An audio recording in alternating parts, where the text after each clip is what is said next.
in a small Pashtun village looks out at an empty path for the fourth time in an hour. Her son left before sunrise with 30 goats and sheep.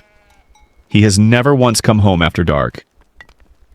Tonight, the mountain has swallowed him whole, and somewhere above the village in freezing rain, 18-year-old Zahir is about to spend the worst night of his life.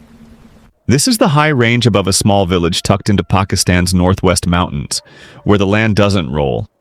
It climbs hard and fast until the villages below look like scattered stones.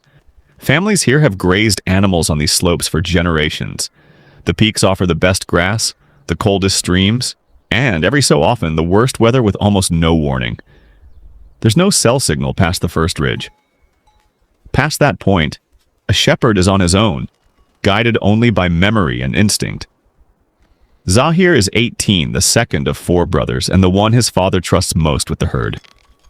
He's done this walk more times than he can count. Up before the sun, home after it sets, 30 animals in his charge every single day. His mother worries more than she says out loud. His father taught him everything he knows about these slopes, but even a lifetime of knowledge has limits once the sky turns against you. The call to Fajr prayer moves through the village before the sky shows any color at all. Zahir is already awake. He always is. He prays in the cold dark of the courtyard, breath visible, the animals stirring in their pen nearby, sensing the day is about to start. Breakfast is simple and quick. Flatbread, a little butter, sometimes an egg if the hens have been generous. His mother packs him a small cloth bundle. More bread, a fistful of dried mulberries, nothing that will spoil in the heat of the day. It's the same bundle she's packed him 1,000 times before. Neither of them has any reason to think today is different.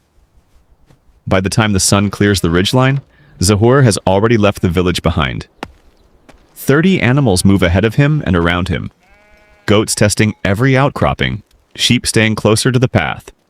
The climb to the peak grazing grounds takes nearly 2 hours. It's a route he could probably walk with his eyes closed. Past the split boulder, along the narrow ridge trail, through the stand of stunted pine, and up into the open pasture near the top, where the grass is thick and the view stretches out over 3 valleys. This is where the animals will spend the day eating, and where Zahir will spend the day watching them, the same as almost every day of his life since he was 11 years old. The hours pass the way they always do. Zahir counts the herd out of habit every so often. 30 animals, easy to lose track of 1 or 2 among the rocks.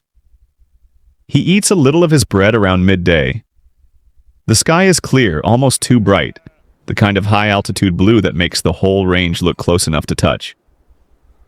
There's nothing in the sky yet to suggest what's coming. By late afternoon, the wind changes first. It's subtle, a shift in temperature, a smell of wet stone in the air. But Zahir has spent enough days on this mountain to notice it immediately. He looks west toward the pass and sees it. A wall of dark cloud, moving in fast, faster than any storm he's watched roll through this season. He starts gathering the herd immediately. No panic yet, just urgency, the kind built from experience rather than fear. 30 animals don't move quickly when they don't want to, and goats especially have a talent for wandering toward the worst possible ledge at the worst possible time.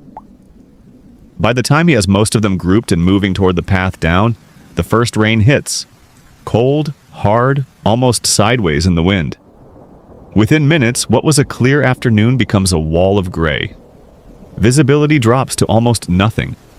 The path he's walked 1,000 times disappears into sheets of rain and rising fog. This is the moment the day stops being routine. The descent that normally takes 2 hours becomes something else entirely. Rocks that are safe when dry turn slick and treacherous. The narrow ridge trail, and barely wide enough for a single line of animals even in good weather, becomes something Zahir can't risk, in a downpour with darkness less than an hour away. He makes the call every experienced shepherd dreads making. He can't go down. Not like this. Not with animals that could bolt off the path in the dark. Not with visibility near zero. Not with the storm still building. Continuing forward is more dangerous than staying put.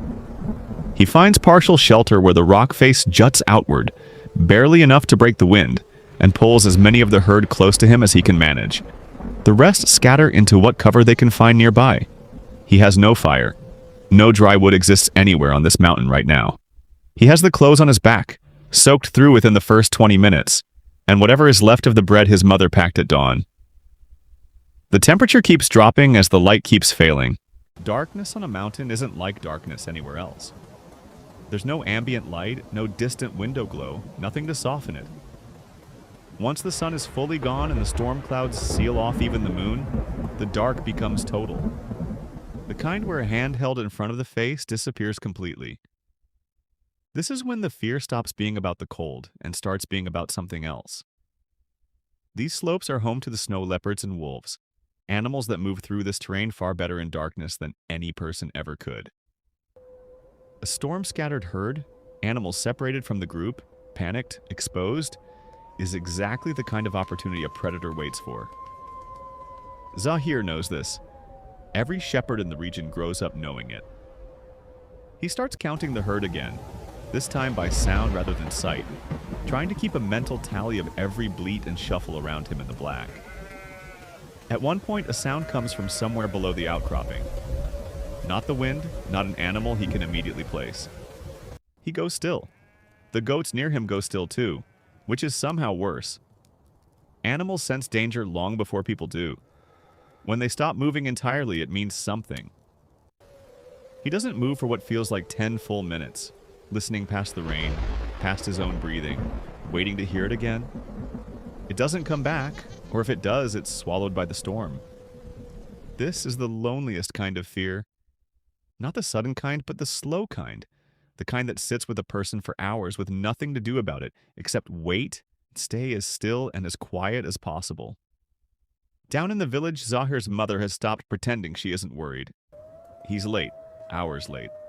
And the storm that hit the peak came through the village too, hard enough to convince everyone that nothing good could have kept him up there this long by choice. By 11 p.m., his father makes the decision no father wants to make. He gathers the men of the village. Word moves fast in a place this size. Within 20 minutes, a search party has assembled, carrying lanterns, rope, and whatever warm clothing they can spare for a boy they all know, is somewhere up in the storm with nothing but a soaked shawl and 30 animals to keep him company. They start up the mountain path in weather that hasn't fully broken yet, calling Zahir's name into wind that swallows most of the sound before it travels 10 feet. The climb in darkness and rain is slow and dangerous for the search party too. The same slick rocks that stopped Zahir are just as treacherous for a dozen men carrying lanterns. They move in a loose line, calling out, watching the beam of every lantern sweep across wet stone and scattered brush, looking for any sign. A stray goat, a footprint, anything. For over an hour, there's nothing. Then, close to midnight, one of the search party's lanterns catches movement near the ridge trail. A single sheep, alone, moving toward them out of the dark. It's enough. They follow the direction it came from, calling louder now, and finally a voice answers back through the rain. Hoarse, exhausted, but alive. They find Zahir just past midnight, soaked through, shivering hard enough that he can barely speak, but with almost the entire herd accounted for around him. He never left them. Even trapped, freezing, and afraid of what might be moving in the dark nearby, he stayed with the animals his family depends on, because that's what the job has always demanded of every shepherd who's ever done it. This is the part of mountain life that never makes it into anyone's imagination of a peaceful village at the foot of beautiful peaks. Every family here has a version of this night somewhere in their history. A storm that came too fast, a sun that came home too late, a village that gathered in the dark, because that's simply what people do for each other here. Nobody debates whether to go looking, they just go. By the time Zahir and the search party make it back down to the village, it's well past midnight and starting to feel more like early morning. His mother doesn't say much, and she doesn't need to. She wraps a dry blanket around him and puts a hot cup of tea in his shaking hands, the same way she's done after every hard day for as long as he can remember. Except this time, her hands are shaking too. The storm passes fully by early morning, and before the sun is even fully up, Zahir is back in the courtyard, checking on the herd, making sure every last one made it home. Because tomorrow, the animals will need to graze again, and somebody has to take them up the mountain. It will probably be him.